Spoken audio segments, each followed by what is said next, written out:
standing at the border of what we used to know. 5 points in the darkness make a different kind of show. They say we're better together, but what do they know when the stars align differently down here below?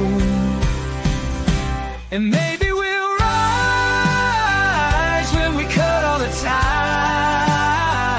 There's a flag that we fly under our own sky. Remember all the stories that your granddad told about a republic that wouldn't be controlled. Now the suits in the city say we've all been sold, but there's a fire burning that just won't get old. And maybe we'll rise when we cut all the ties. There's a flag that we fly under our own sky.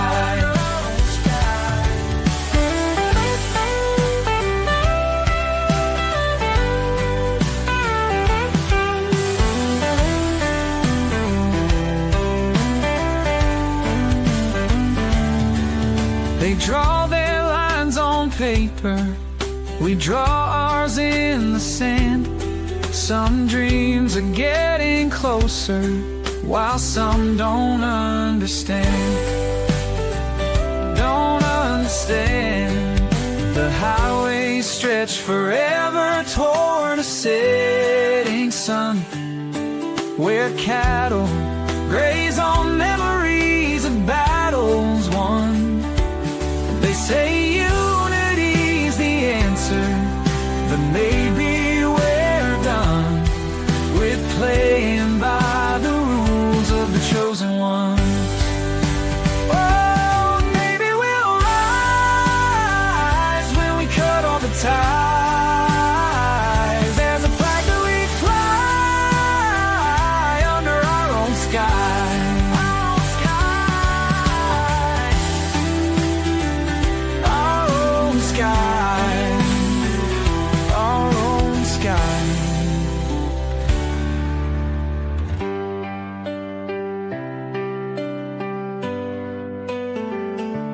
And maybe we'll rise when we cut all the ties. There's a flag that we fly under our own sky.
Well, good evening, everyone. It is that time again. It's time for late night coffee talk. And got my coffee here and got some questions. You guys will come up with more. I sense that this is going to be a very questiony one.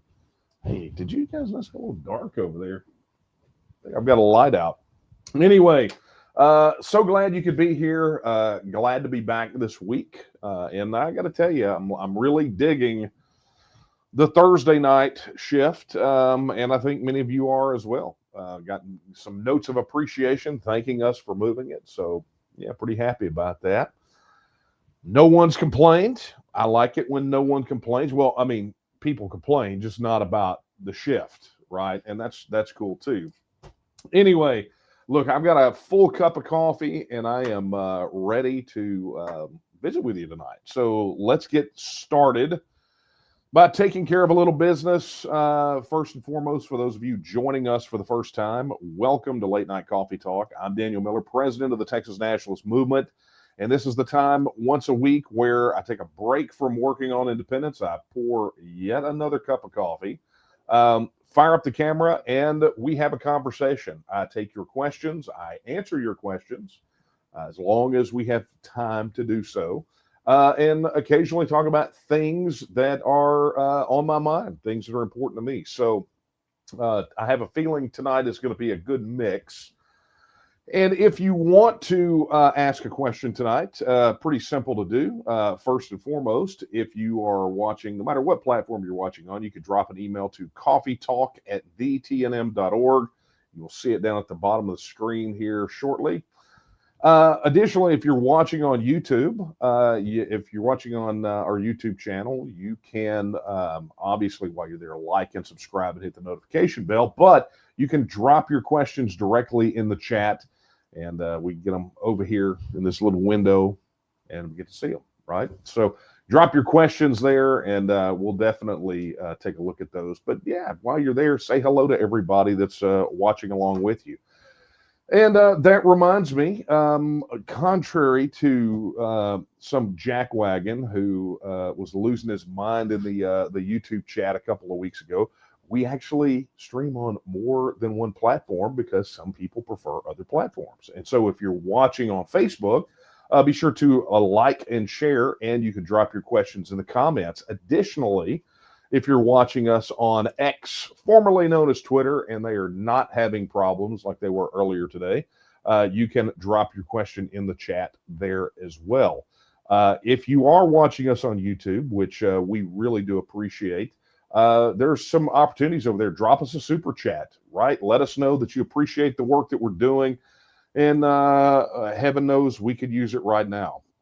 Additionally, while you're there, explore the channel memberships. As a matter of fact, all of our channel members, who we'll be recognizing later, already have early access to the next episode of the Texas News Podcast, where I interview Stuart Rhodes, who was the founder of Oath Keepers and who had his sentence over J6 commuted by Trump. And it was a full-on hour-long interview, and you're going to want to see it. But you know, if you were a channel member already, you would already have early access to it, and you could be watching that instead, right? So, you know, a little from column A, a little from column B. That being said, we are going to, oh, and hello to the folks over on Rumble. We sure are glad that you're watching us over there. I really wish that Rumble was doing some of the things for us that we could do on YouTube. For example, aggregating the chats like the other platforms, but they're not doing that. And you know, the channel memberships on Rumble, they're just not they're not where they need to be for our people yet. But they'll get there. You know, we're not Rumble, we're not Tim Pool or any of those other guys, right? So we don't get a lot of the access to a lot of those things they get access to. So don't at me, and don't send me hate mail. Just the way it is. YouTube's good to us right now. So we'll see how long that lasts. All right. Let's get down to the brass tacks. So while I give you guys an opportunity to get some more questions in, because I'm just not seeing enough, right? I'm seeing some comments, but not seeing enough questions. Got some via email that we could take care of, but I do want to share this with you. So you guys remember last June, we lost David Thomas Roberts. Dave Roberts, phenomenal guy. You know, he was the owner of Defiance Press and Publishing, who published the TEXIT book. He was on our advisory board for the TNM, and he just passed away suddenly back in June, and it was a big hit to all of us. Well, there has been a little bit of, I say a little bit, given all of the dysfunction in the Texas House, it's gotten swallowed up. But many of you know that the Texas legislature does these things in the House and the Senate both, but in the House they do things called memorial resolutions, right? And a lot of them are to a resolution to memorialize someone of significance, and I mean they do them all the time. Now I'm not talking about those lame ones, designating San Marcos as the mermaid capital of Texas and crap like that. I mean they're memorial recognitions or memorial resolutions. There's two different things: memorial resolution and a memorial recognition. Well, State Representative Steve Toth had introduced one back at the very beginning of March, a memorial resolution to, recognize Dave, to memorialize Dave Roberts. And all of those go to a specific committee in the Texas House, a committee that's chaired by none other than Jared Patterson, the guy who looks like a cross between Alfred Newman and a struck match. Yeah, that guy.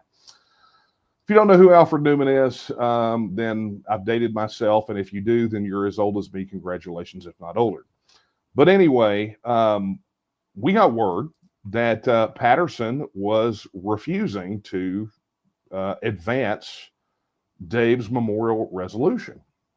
And it was all politically based, right? I mean, you saw issues like this earlier in the session with Joe Glover's memorial resolution. Many Republicans that are watching, you're going to know who Joe Glover is.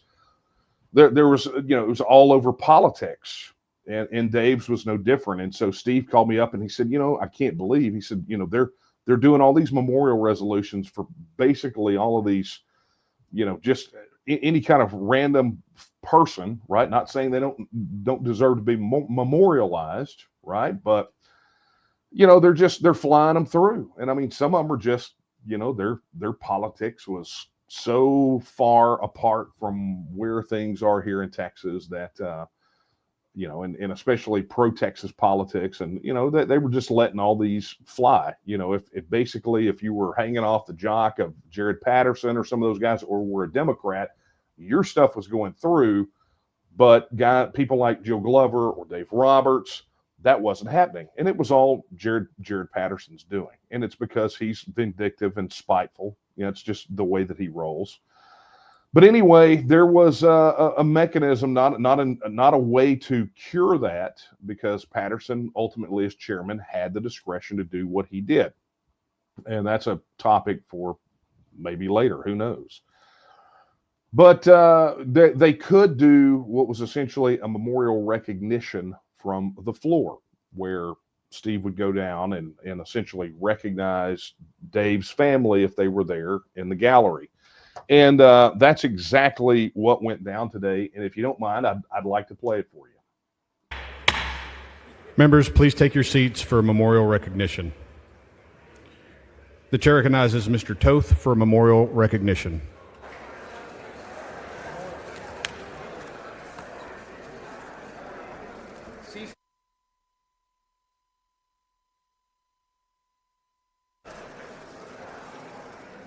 Members, Mr. Speaker, I rise today to honor the life and legacy of a truly exceptional man and also a dear friend, Dave Thomas Roberts, who went to be with the Lord on June 30th, 2024. Dave was an amazing guy. My freshman year in the Texas House, I got back to my room at about 2 o'clock in the morning, and there on my bed was a book, Patriots of Treason. And I picked the book up, started reading it, and the next thing I knew, it was time to go back to the House floor the next morning. It was just captivating. Dave had a way of drawing you in as a writer. He was an amazing man. He was a pillar in our community. He was a man whose life embodied the values of hard work, faith, and service. He was born in Illinois, and Dave's life embodied the old saying that you don't come to Texas, you move to Texas. All right? How's this go? You don't move to Texas, you come to Texas, and then Texas moves into you. Dave embodied that. I mean, he was the essence of what it was to be a Texan. He grew up in Houston, graduated from Aldine High School, went on to study at the University of Texas at Austin, and Texas quickly became more than just a home. It became his heart and his identity. His entrepreneurial spirit knew no bounds. He founded several successful ventures, including Telegistics, Defiance Press and Publishing, Procurologics, and Comanche Rose Ranch, which he named after his loving wife, Rose, who's with us today in the audience. Each business bore the mark of his bold vision and relentless work ethic. Dave believed deeply in the power of small businesses to drive innovation and opportunity, and he championed the role of an entrepreneurship in building a better future, not just for him, not just for his family, but for all of Texas. Dave was a Texan to his core. Anybody that knew him can attest to this. Perhaps nothing captured that spirit more than his Texas-shaped swimming pool that he proudly built behind his house and behind the Texas dance hall that he had built behind his house, which was the most amazing thing. But as much as he loved Texas, his greatest devotion was to his family. For over 40 years, he stood beside his beloved wife, Rose, raising Tiffany, Tanya, Travis, and Tanner. And to his grandchildren, he's known as Papa. He was a steady source of warmth, wisdom, and love. He's a great guy. And we want to recognize his family who is with us today in the audience. We love you guys. You're in our hearts and prayers. We love your dad, and we're so thankful for you and the legacy that you guys will continue to bring forth to us here in Texas. The passing of Dave left a deep void, not only in the hearts of his family and friends, but in the entire community that he served with such passion and purpose. And members, I ask you to join me in honoring the life of David Thomas Roberts. He was a champion of Texas values and a man whose impact will be felt for generations to come. He was a true Texan through and through. Members, please rise for a moment of silence.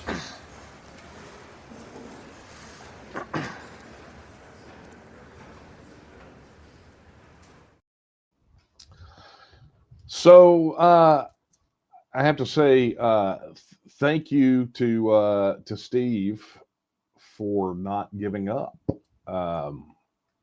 because just how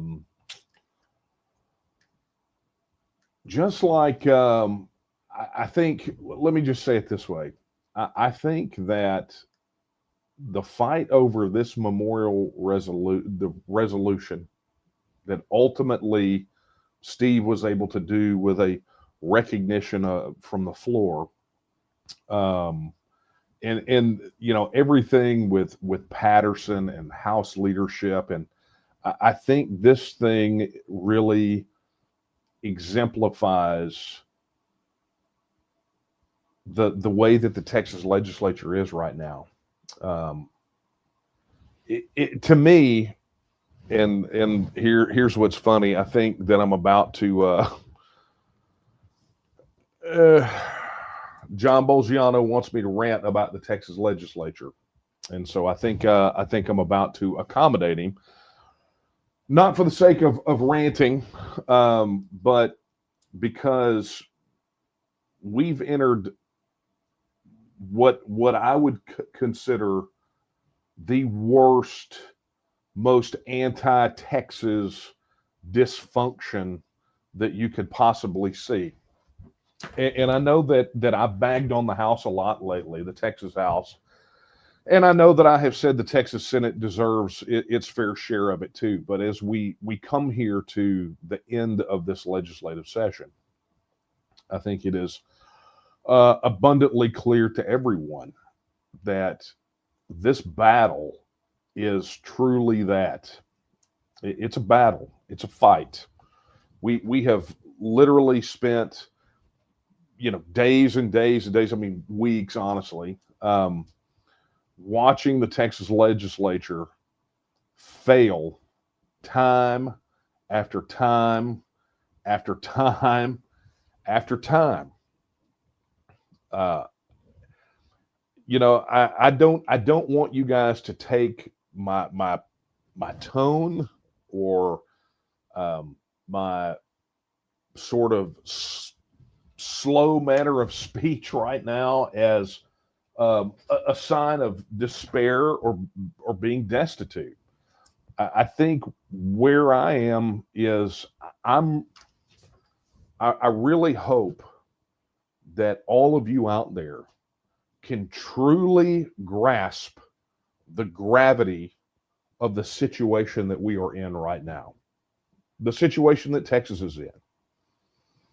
I really hope that every one of you guys can look and see that on one hand, we've got all of these, what are turning out to be massively empty promises of fixing the federal government. We knew that, right? I mean, that's not news to us. The federal government is irredeemable. But on this other hand, where we thought there might potentially be a bulwark, a spark, something that if the federal government ever just went absolutely crazy insane, that these guys might have enough snap to do something, to help, to be that bulwark, to coalesce, to come together, to say, you know what, that crap is fine on the other side of the Texas borders, but not here. But what we've got is we've got a body of people, both sides, House and Senate, that have turned what is essentially a blind eye and deaf ear to people being taxed out of their homes under this immoral property tax.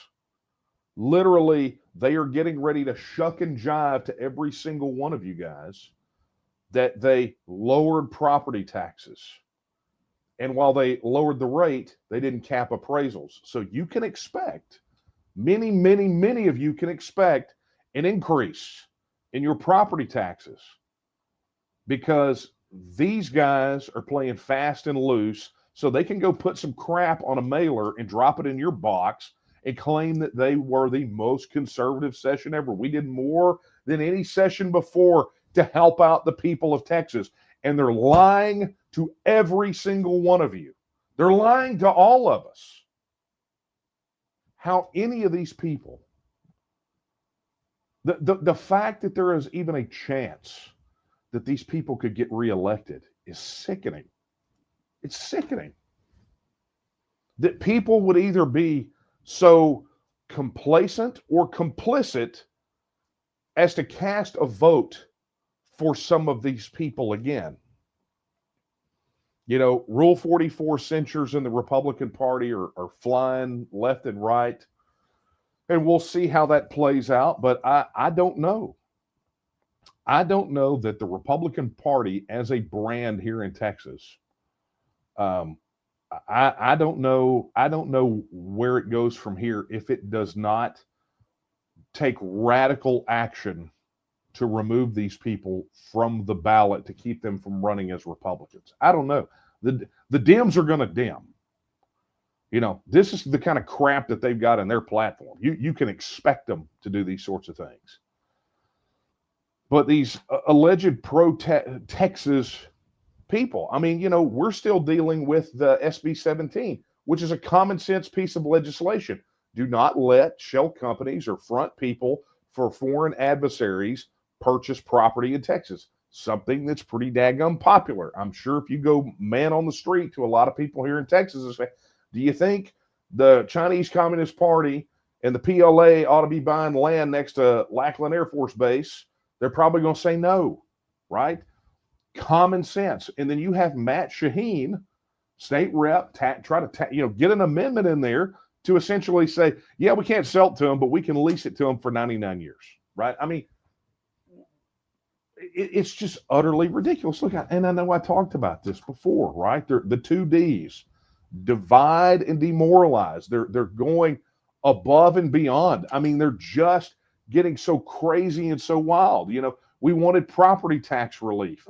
We wanted to expand the state guard. We wanted transactional gold. You know, we wanted to protect the grid. Thank goodness we got that done. I mean, after, 3 or 4 sessions, they finally had to throw Bob Hall a bone and literally electric grid protection and security has been on Bob Hall's radar since he hit the doors of the Senate.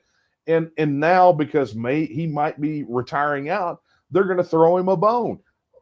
That's, protecting yourself is not crumbs from the master's table. It's fundamental. I mean, we literally just spent 4 years complaining about the federal government under President Peapad not protecting our southern border, failing to do what they're supposed to do. And here we got, it takes, 4 sessions, 3 sessions, 4 sessions, whatever it is, to get the grid bill passed. I mean, it is utter insanity that on one hand, they complain right in their mailers about the Biden agenda and all these things. And then on the other hand, they're passing bills just like it. Look, when people are being taxed out of their homes, when the property tax auctions happen in your county seat, I want you to go down there, and all those people that are losing their property, I want you to remind them that instead of giving property tax relief to these people, we gave $500 million to Hollywood, right? And I get it. They all love schmoozing with all right, and Woody Harrelson, right? I mean, they loved it. They got up there and we got to hang with these celebs and all this crap, but the people of Texas are suffering. And here we sit.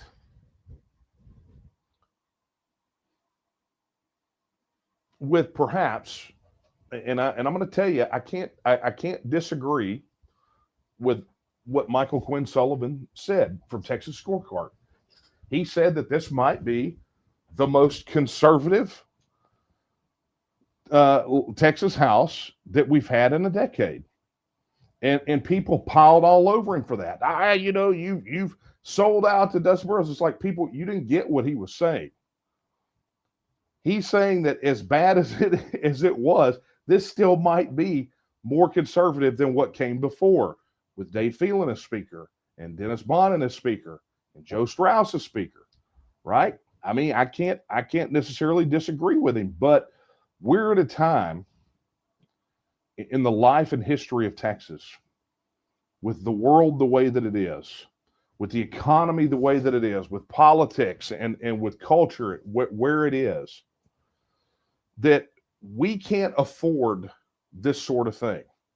I can't disagree that it might be the most conservative session, but I'm going to tell you, in all of my time working the Texas legislature, this is the worst, most dysfunctional legislature that I've ever seen. We wanted property tax relief. We wanted to end in-state tuition for illegal aliens, right? Dan Patrick's first campaign promise that he made when he ran for lieutenant governor was to end in-state tuition for illegal aliens. Still not done. People want to put us on a path to eliminate property tax. What did we get? Well, let me go shoot some crappy short videos at a place that sells lottery tickets, and let's ban THC. Not here to debate the merits of that.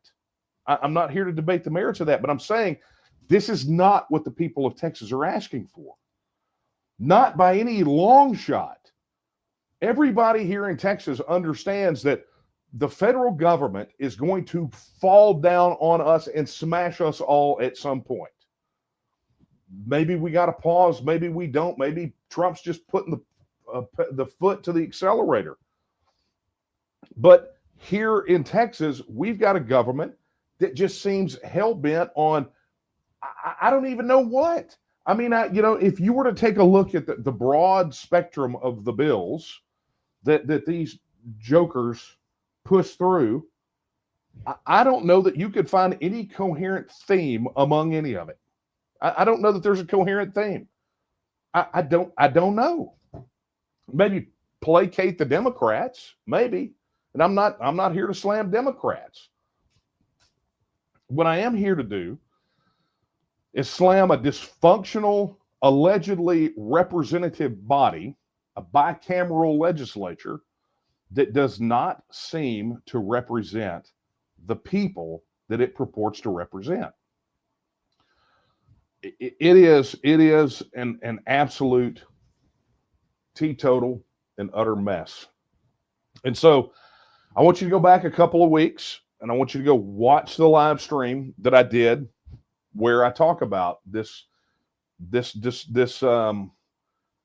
strategy, divide and demoralize. I told you they were going to go big and be ridiculous and continue down that path because they want to crush. I mean, let's just tie this back to how this conversation started.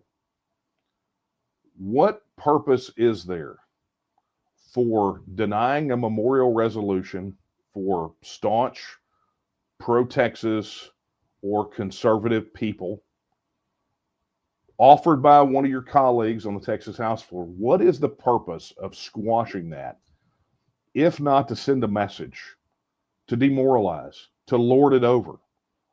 Like the proverbial playground bully. This is what they're doing because they don't want you to get up and they don't want you to fight. They want you to just shut up and they want you to take the crumbs from the master's table and understand that they are in charge, that ultimately they are the people that are going to run things, and you cannot let that happen. I can't do this by myself. I can't do it. It's not up to me as an individual to do it. It's up to me as an individual to take action, but it's not up to me as an individual. It's up to you. And if you're as sick of this as I hope you are, then going inert, going into neutral is not a plan. It is not a strategy. You know, going in and, you know, raising holy hell on the south steps of the Capitol is not a plan. It's not a strategy. You know, old man shaking fist at cloud is not a plan or a strategy. We've said it time and time and time and time again. The battle for Austin is being fought right now, but it's not in Austin. The battle for Austin is being fought in your city, in your town, in your districts, in your churches, in your workplaces, because 99 times out of 100, you talk to somebody about all of this weird, let's regulate helium balloons, right? Or any of this other crap. I mean, they literally had a piece of legislation on the floor. This is how crazy it is.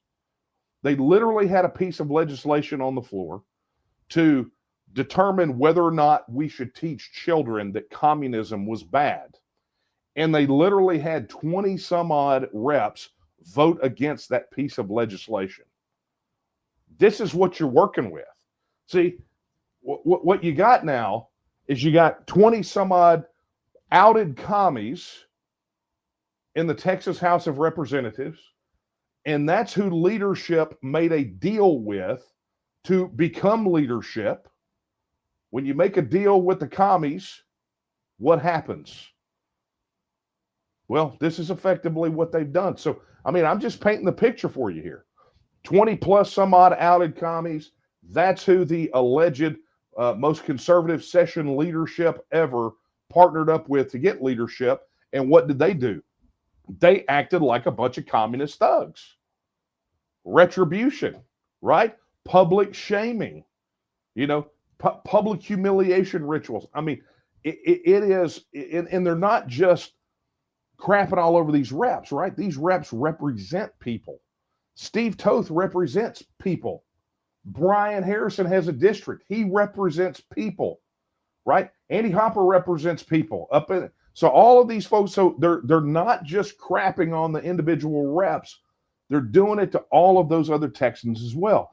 And then with these policies, when they fail to address the critical needs of Texas, well, now they're just hitting all of us. This joke of property tax relief, It's all of us. They hit all of us. They screwed every single one of us because that's what they do. We can't let them get away with it. We simply cannot let them get away with it.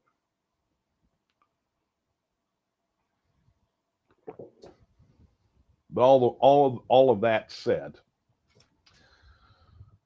we've got an opportunity. These guys, I'm going to tell you the sentiment out there right now. I think that if civic engagement raises, AKA we are out there shouting it from the rooftops and in the face and the ears of every single Texan that we possibly can, and tell them that little Johnny just broke the law by letting his helium balloon go, or they basically made it to where their property taxes can go up. And they, if we get out there and we talk about these things, they prevented us from having our own currency. Everybody that has ever sent me an email or a question on Coffee Talk saying, what are we going to do about a currency? I said, we're this far. And they pass a bill. Well, guess what? If you're not upset, all of you people that have sent me emails about we need currency before we do anything, you should be furious. You should be shouting it from the rooftops. You should be out there, just absolutely livid over these things. And look, don't get me wrong. I'm not saying just get in people's faces, but what I'm saying is you got to turn that anger, that upset, that frustration into something productive, right? Because if you say, you know what, I'm done. I'm not even going to bother because it's an exercise in futility. What you've done is you've raised the flag of surrender. And if you want to know what happens when you raise the flag of surrender, go look up what happened at Goliad during the Texas Revolution. There's a reason it's called the Goliad Massacre, because they surrendered and then they were executed. Right? So surrender generally doesn't end well. Essentially what you're doing if you surrender is you're saying, I'm in. Whatever you want, I'm fine with. You want to raise property taxes? I'm cool with that. You want to throw tons and tons of tax money at DEI and trans and kids and all that? I'm cool with that. That's what you're saying, right? That's exactly what you're saying if you surrender. So here's where is real Texians. And I think maybe that letter last week is still kind of ringing that I read on here. If you don't know what I'm talking about, go do it. But I think it's still kind of resonating in my head and heart. I made no bones about the fact that it was, to me, one of the pieces, one of the correspondence from the Texas Revolution that has stuck with me ever since I read it. I mean, it really affected my outlook about how we prosecute the path toward Texas independence. And good or bad, some people may argue that that's not a good thing, but I want to honor their legacy. They won, right? They won. And I want to, and they handed us a legacy of independence and freedom. And I want that attitude. That's the attitude I want. That's the attitude I think that Texians should have, because that's the attitude, the spirit that built Texas as a self-governing independent nation state the first go around. So I think it's still resonating with me. And I think that ultimately, if you don't know what I'm talking about, go back and watch last week. Or I think the article may be on TNM Social or on Texian Partisan, whatever it is.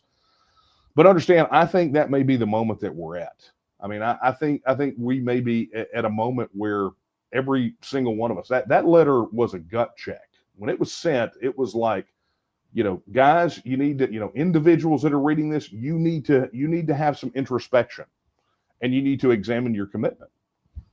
Because I can tell you right now, there are too many Texans that are checked out.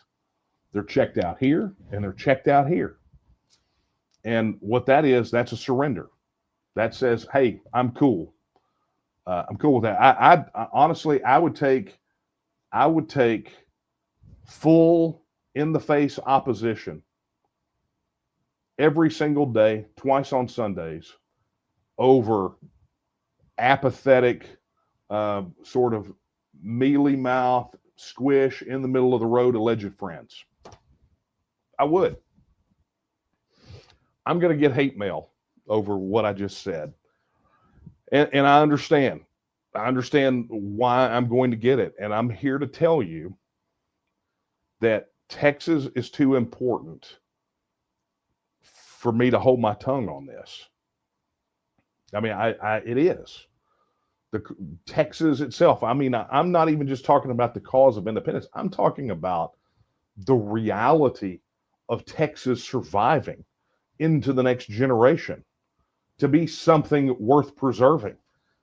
You know, I look at this legislative session, I feel like we're in an existential crisis. I mean, and the sad part is it's not from that cancer in Washington, D.C., although that's where the origination point is, but it's that cancer has grown inside government here in Texas, and they want to treat Texas government like a AAA ball club to go jump up there to what they perceive as the big leagues.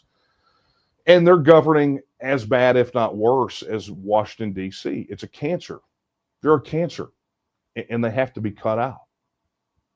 So, look, I'm just going to encourage all of you, you know, much like that letter did, I think for the people that read it back in 1835, I think it's time for some personal introspection. You know, is Texas worth saving? You know, I believe it is. It's our home. I think there's a legacy there, and I think that it deserves to be preserved and expanded and not surrendered to the darkness. I think there is a flame there, and I believe I want to save our home. I want my children and grandchildren and their children and future generations to know Texas as it should be, not as that vision that's being painted by these other people. This total insanity.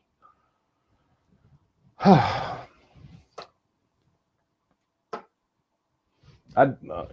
yeah. Hey John, I did it. All right, let me do this. Let's take a look here. Hey, let's do that. Hey, let me thank you, Eric.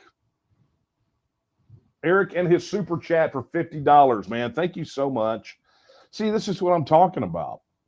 You know, and before you send me the hate mail about, oh, you're just begging for money. No, I mean, no, I'm not begging for money, but I'm just saying thank you to Eric. And thank you for showing some commitment, because it's things like this. I got to remember where I'm pointing. Things like this that help us reach more Texans, to help them understand, to help connect them. Look, if you think that this crap runs on rainbows and unicorn farts, you're out of your mind. That's not how this operates. Things cost, servers cost, you know, digital access costs, mailers cost, flyers cost, just being able to send out emails costs. And Eric just helped offset that. He helped shoulder that much more of the burden. And so, Eric, thank you. And I would encourage others to follow suit. He did a super chat right there on YouTube. They make it super, super easy. So thank you. And let me do this. Man, you know what? I did not mean to start on a downer. I really didn't. I didn't. So you know what I'm going to do? I can't do that because they'll give us a copyright strike. I was going to play something for you, but I can't. This is why we can't have nice things. But I did want to show you this. I wanted to go ahead and remind you that we do have the channel memberships. I want to go ahead and thank these people for being YouTube channel members. It's grown since last week, and I am very appreciative of that. And as a matter of fact, these are the people that got early access to the Texas News podcast, which, well, as I said at the very beginning, you're going to freak when you see it. It's pretty doggone cool. But anyway, thank you to those guys that are helping keep the TNM out there, and particularly on YouTube. We really do appreciate it. Okay, let's get back here to the chats. Here is one. Okay, this is from Corinne. She says, "Dear Daniel, I just learned today that the calendar's clerk will accept in office red or green sheets as a record of your issue or on a boat. Besides email we knew about. Question, are we going to form County TNM Day of Action for next legislative session in Austin? who can rotate and sign up? What about a special session? Okay, so there's a lot there. So let me take it one bit at a time. So I'm just going to take the question part. Thank you so much for your question.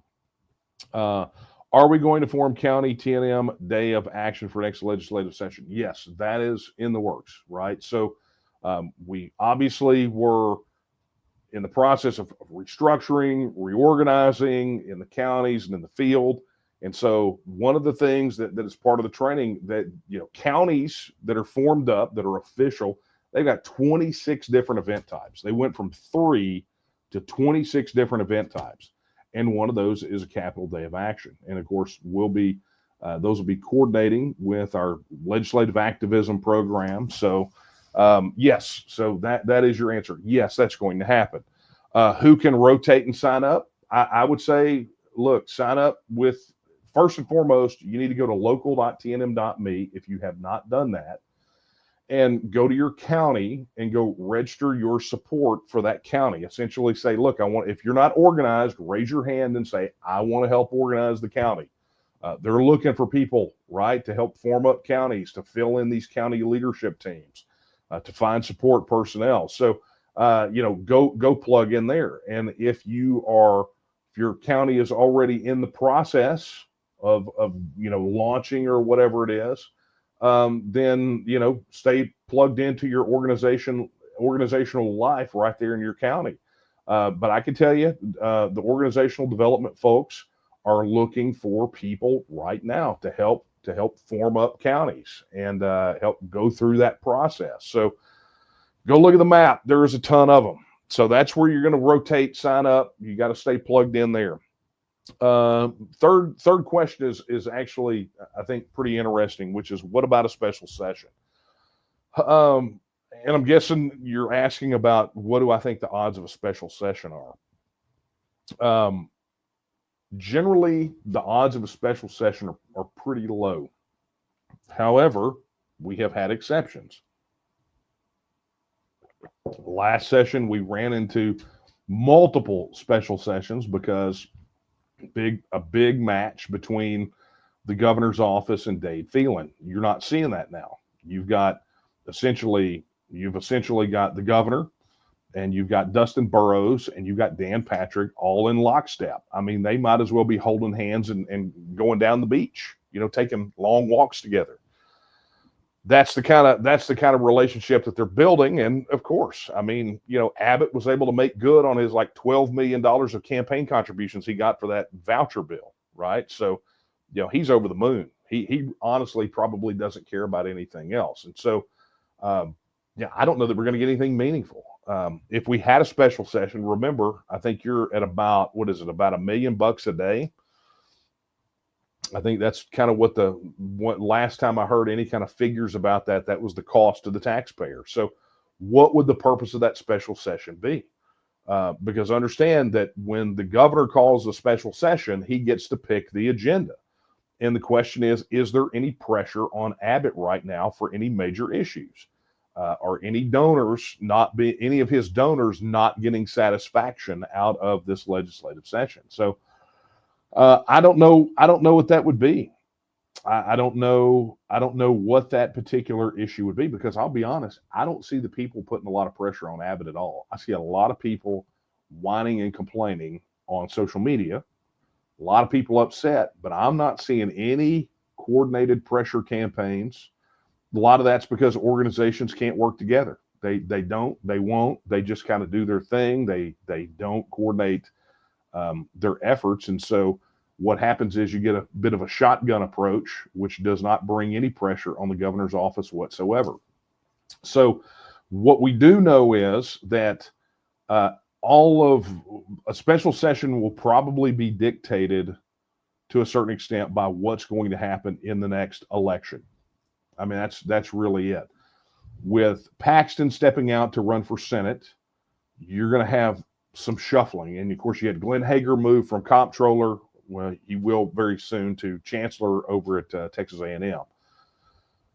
Yeah, A&M. Yeah, I think A&M is where I remember, because I don't pay attention to that. But that left a gap. So, at some point, Abbott will probably appoint someone to fill Hager's seat as comptroller, that would be his blessing, aka this is who it is, and it would probably be Christy Craddock. That's where the money is from the, she's on the Texas Railroad Commission.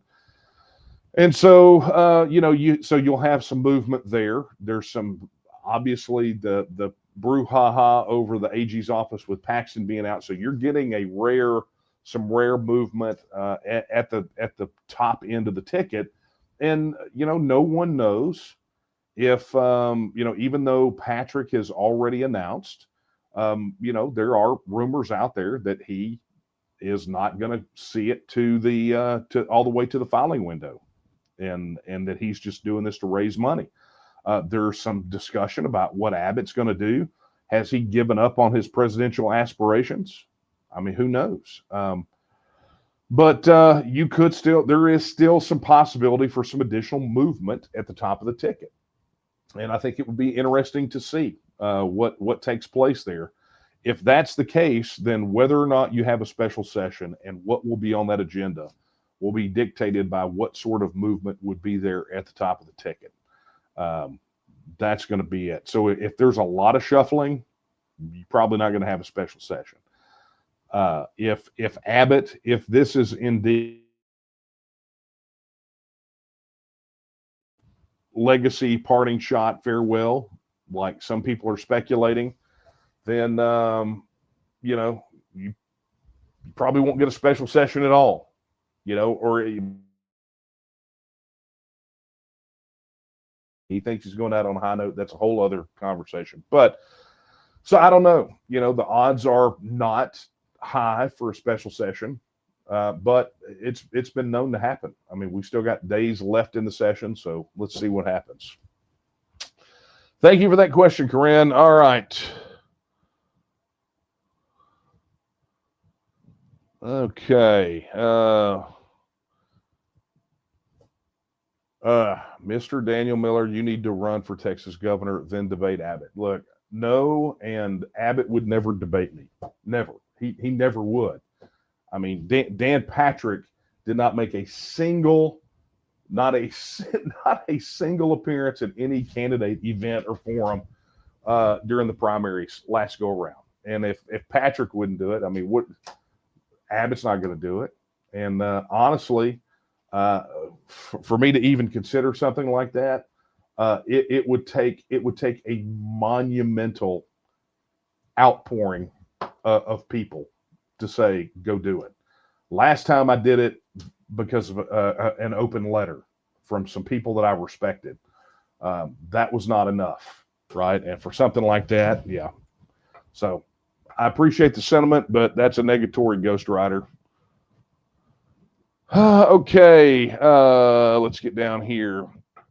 Man, look at this. You guys are jumping up here. Thank you so much for that, Lori, with our super chat. It says, Sam Kemp challenged us last week. I could figure out how to do it. So you figured out how to do it. Thank you, Lori. Appreciate your super chat. And here we go. Here is one from Lee Jacobson. Lee, thank you so much. And by the way, so that letter that I read last week, pulling that letter, was because of something you had mentioned, and I said you're going to like what's coming up, and it was the letter, right? So anyway, Lee, thank you so much. Oh, look, and Lee's one of our channel members. Thanks, Lee. So great job, guys. We appreciate that. If you want to throw in your support, you can also hit the super chat as well. I got a little bit of time left. Let's see here. Yeah, see, you guys are not full of questions. You're full of angst, right? You're full of like, let's just go get them. And that's why I felt sort of badly about maybe being a bit of a Debbie Downer through the first half of this. But you guys, look, you guys need to know I try to be as open with you about where I'm at on things here as possible, because look, if we're not sharing with one another this journey that we're going down, and we can't encourage one another and talk with one another and do those things, then what are we doing here, right? I mean, what is this for? If we're going to build a nation, let's at least be members of that same nation, and let's take care of one another, right? and share and be truthful and do those things. Okay. Anyway, Carl says the defenders at the Alamo basically fought to the last man. 189 plus or minus of them were overrun by 4,000 plus Mexican troops. They did not surrender. They fought to the death. They did not surrender. That's correct. That is correct. They didn't. See, you're not always guaranteed to live, right? But the one thing you can do is avoid compromising your principles before you give your last breath. You know, there was something about that generation that fought the Texas Revolution that is just, I mean, it is something that, you know, I'm not saying, I think it's here in Texas. And I'll tell you, I believe that it's here in Texas. I believe that spirit is here. And I believe that spirit is like a flame, right? The brighter it burns, the more people it touches, the more it ignites their flames, right? And I think that's the key. I think that our people have been so conditioned. When I say our people, I'm talking about the Texas people. I think that, and not all of them, but I think Texans have been so conditioned, as I talked about last time, with sort of the trappings of being a Texan, right? The exterior part of it, that they have neglected that interior part of it. You know, Texas is not wearing the hat and the boots and I listen to this kind of music and I go, you know, to these kind of places and I eat this kind of food. You know, that's the external trappings. It's the internal that I think is problematic and something that we have to know. Granted, preserving your culture is important, right? The trappings, the clothes, the food, those things, that certain swagger, but it has to come from a place of honesty, right? It has to come from a place deep inside, so that that is what you see on the outside is the outward expression of what's taking place inwardly, and it's kind of a big deal, you know, that attitude. It's one that won our independence and carved effectively an empire out of a wilderness. It tamed this place. And that may be the problem right there, is this place got tamed because its people started getting tamed too. Maybe we need to be a little bit more wild bunch. Who knows? Okay, let's check one more time. Yeah, we're good. So you guys are not particularly talking tonight, but that's all right with me. Look, I'm just really happy that you guys are here tonight, and I want to thank you so much. By the way, do me a favor, sound off in the chat or the comments, wherever you are. Let us know how you got notified about this live stream tonight. It's super important, and it's super important.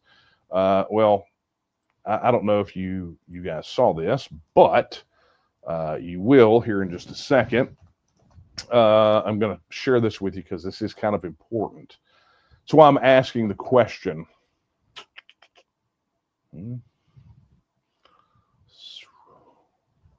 There it is. Okay, got it. All right, so here we are on the Texian Partisan, and you may have seen this article right here today.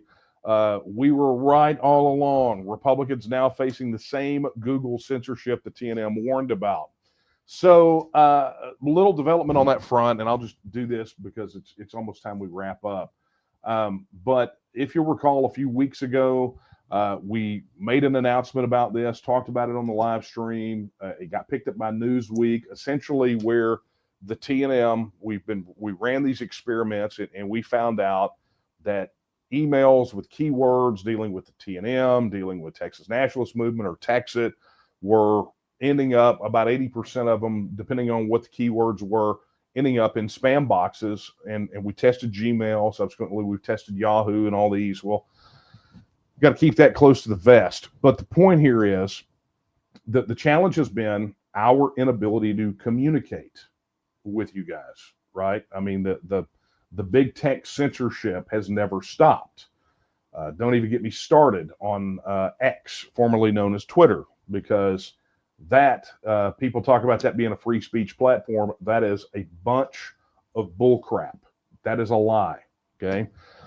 So today, news broke that the National Republican Senatorial Committee and the National Republican Congressional Committee both filed complaints with the Federal Trade Commission because election-related emails during the last election cycle were being sent straight to spam folders by none other than Google, aka Gmail. So, for everybody out there that, the Pee Wee Herman lookalikes and some of those guys that were saying that it was a bunch of crap, that we made it up. Yeah, it's a family show, so I'm not going to say what's on my mind, but we told you so, right? We know we could prove that it was happening. We watched it happen in real time through our testing. And so this is what's happening. I mean, so just so you understand, for all those naysayers out there who said that this was a bunch of crap, that this wasn't happening, it's to the level where the two major election committees in the Republican National, the Republican Party National, the RNC, have filed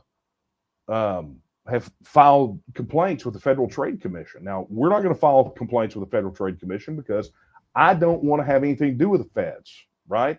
But perhaps there's something that our Attorney General could do in relation to this, because it's happening, and Google has a presence here in Texas. So, I mean, who knows? Who knows what's happening? But it is an unfair trade practice. I think it's tortious interference, but that's don't even want to talk about that. Okay. But the point here is, understand that when we told you this was going on, and you went and told other people it was going on, and they said that we were full of crap, understand now that we were telling the truth. And it's those people that are full of crap because they don't want to believe that we're being suppressed. They don't want to believe that we're right. And, let's talk about it. I mean, the TNM Twitter account today posted that we ought to start a weekly series or a daily series called We Told You So, because it's happening so often. So anyway, yes, rock and roll, guys. Well, let's do this. Let's go ahead and wrap this bad boy up. I want to thank you guys so much for tuning in tonight. A reminder, if you have not already pledged your support, head over to tnm.me/vote and do that right now. This is for all you newcomers out there, because when you do, it's going to create an account for you on our website. First and foremost, we need numbers, right? We need to show those numbers. But then you'll get access to TNM Social, so you can download the TNM mobile app, and then we can overcome this big tech censorship, right? This nonsense where they won't let us communicate with you. But anyway, make that happen. And look, if you did not want to take a dive into the super chats tonight, head over to donate.tnm.me and make a contribution today. I mean, we really, really could use your help. It's pretty bare out there right now. And, I don't get paid. I work a day job. I have Karen and I do tech consulting, right? We got our own business. And so everything I do is spread out. But let me tell you who doesn't work for free, right? Who are not volunteers.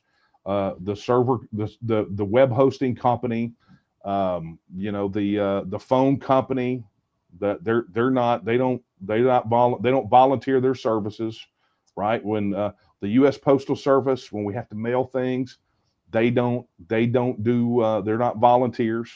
They want money. So you can help us if you can. I don't care what it is, $1, $2, $5, $10, whatever it is, we could use your support right now. All right, friends. I do believe that is going to be a wrap. I will. I'm gonna think a lot between now and the next coffee talk about that letter and about this legislative session. Maybe we'll get some folks on here. I mean, I'm waiting on the session to end because we've got some legislators that want to talk, and we're going to let them talk and give you some inside scoop on what's going on. But maybe we need to get some folks on here to give their observations as well. I'll tell you, I talked to a former state rep on the phone earlier this week, and man, oh man, his perspective about being, from being there to kind of watching it from the outside, his perspective on what's going down is pretty doggone interesting, and I'm looking forward to talking to him more about that. Maybe we'll have him on too. Anyway, that being said, I'm going to leave you with the words that I leave you with every single time we're together. They're not my words. They're the words of Sam Houston when he said that Texas will again lift its head and stand among the nations. I believe that time is now, and the question is, will you stand with her? Good night, everyone.